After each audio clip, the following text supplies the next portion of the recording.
The morning sun cast long shadows across Samuel Crawford's farm when terror struck. 200 Apache warriors sat motionless on their horses, forming a perfect line outside his barn. The silence was deafening, no movement, no sound, just deadly stillness that told every settler for miles something extraordinary was unfolding. Samuel's hands trembled as he gripped his Winchester rifle, peering through gaps in the barn wall.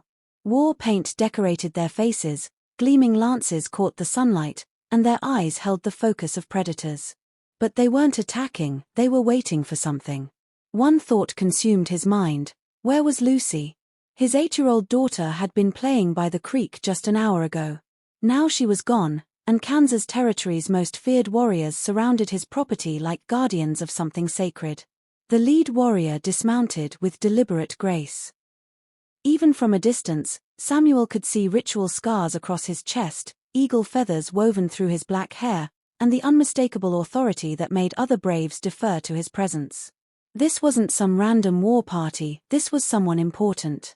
When Gray Wolf of the Mescalero Apache spoke, his perfect English cut through the morning air like a blade. "Samuel Crawford, we need to talk." The fact that this warrior knew his name sent ice through his veins. But what terrified him more was the tone, not threatening, but respectful. "Your daughter did something yesterday that demands our attention," Gray Wolf continued. The world tilted beneath Samuel's feet. What could Lucy have possibly done to summon this response? The truth was both simple and profound.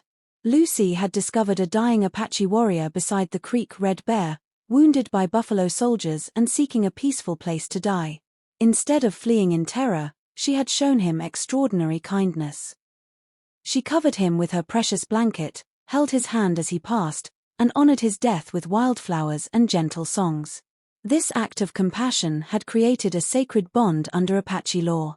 Lucy had become, in their eyes, an Apache daughter.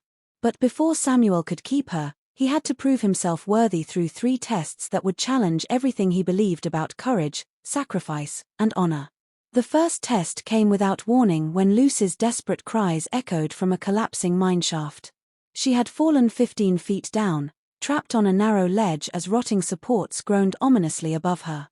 Samuel faced an impossible choice: attempt a conventional rescue that might kill them both, or trust Apache spiritual wisdom combined with White Bear's knowledge of the mine's structure. With cavalry approaching and time running out, he chose faith over fear. White Bear, the Apache medicine man who had worked these very mines 20 years earlier, guided the rescue using both spiritual ritual and practical knowledge. As the mineshaft collapsed behind them, Samuel and Lucy emerged alive, pulled to safety by Apache ropes just as the entire structure crumbled. The second test struck at Samuel's very soul. Gray Wolf demanded he sacrifice his farm, his life's work, to prove he understood the depth of Lucy's selfless gift. When Samuel showed willingness to give up everything for his daughter's honor, Gray Wolf revealed this was about character, not property. The test was whether he would choose his daughter's honor over his own comfort and security. The third test required the hardest commitment of all, accepting that Lucy now belonged to 2 worlds. Samuel had to promise to honor both her white heritage and her new Apache identity, teaching her the ways of both peoples. With tears streaming down his face, he gave his solemn word. Through courage, faith, and love, Samuel passed each test.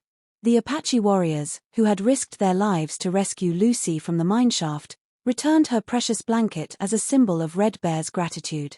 Gray Wolf blessed Lucy as an honorary tribe member while recognizing Samuel's worthiness as her father.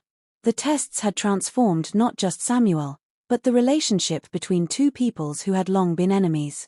"Let this day be remembered," Gray Wolf declared as his warriors prepared to leave. "A white child showed us that honor and compassion know no boundaries of race or tribe. And a white father proved himself worthy of raising an Apache daughter."